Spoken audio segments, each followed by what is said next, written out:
Hello, I'm David Hughes. Welcome to Your Perfect Body, the podcast of the Esoteric Teaching Community.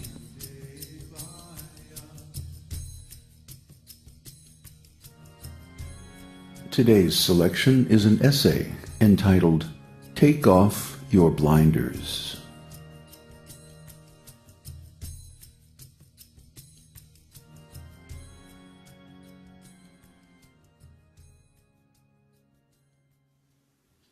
In the Western countries, we have very little contact with Vedic culture, Vedic spirituality, and Vedic literature. This is by design. The Western governments, going all the way back to the Roman Empire, have maintained a policy of denial toward Vedic culture in general, and Vedic spiritual life in particular.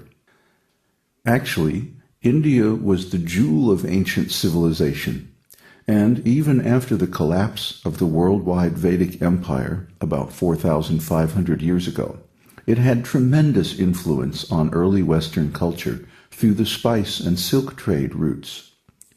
Vedic Brahmanas often traveled to Egypt, Greece, and other centers of Western culture to teach, and their influence shows up in many classical Greek works. We aren't sure exactly how much influence Vedic culture had on the Greeks, because the Romans went out of their way to destroy it. They burned thousands of Greek books containing references to Eastern wisdom. They destroyed the ancient library of Alexandria twice, and all this was part of a strategy to cover up the influence of India on their culture. We only know about this because the Romans were such good administrators that they kept detailed records of the books they burned and why. This anti-Vedic bias stains Western culture, politics, and education down to the present day. As a result, Western students of spirituality are handicapped when it comes to understanding and interpreting the great significance of the Vedic spiritual ontological writings. The Vedic materialistic culture generates an ever-increasing stream of information, but this growing flood of information has less and less significance. It is as though you are standing on the beach, looking deeper and deeper into a tiny tide pool, trying to find a fish. Of course, there are no fish in a tide pool. It's too shallow. All the fish are in the ocean. But because you have blinders on, you cannot see the ocean, even though it is right before you. So this is the situation. You have blinders on. Therefore, you are looking for wisdom and enlightenment in a field that is too shallow, because that is all you can see. There is plenty of wisdom and enlightenment available from the Vedic literature, more than you can imagine. But first, you have to take off your blinders so you can see it. I gave a lecture today on this same general subject, and afterwards one lady came forward to discuss with me. She was shaking and sweating, and there were tears in her eyes. She said, "What you just said removed my blinders. Now I can understand how significant, how important these Vedic literatures are. I just want to run home and reread them, knowing what I know now." This lady is not ordinary.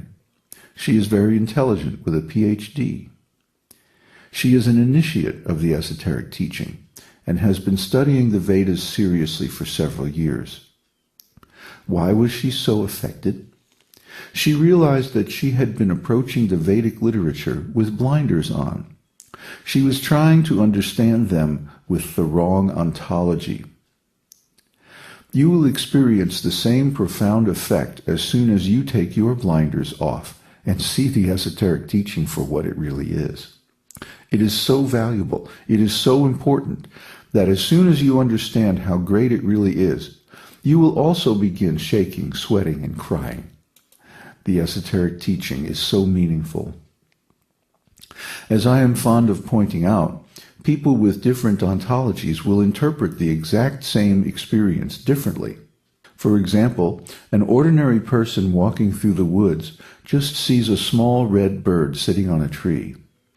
But a trained ornithologist We'll know the bird's common and scientific names, its song, genetic phylogeny, its feeding, mating, and migratory habits, ecological niche, relations with other species, and much more.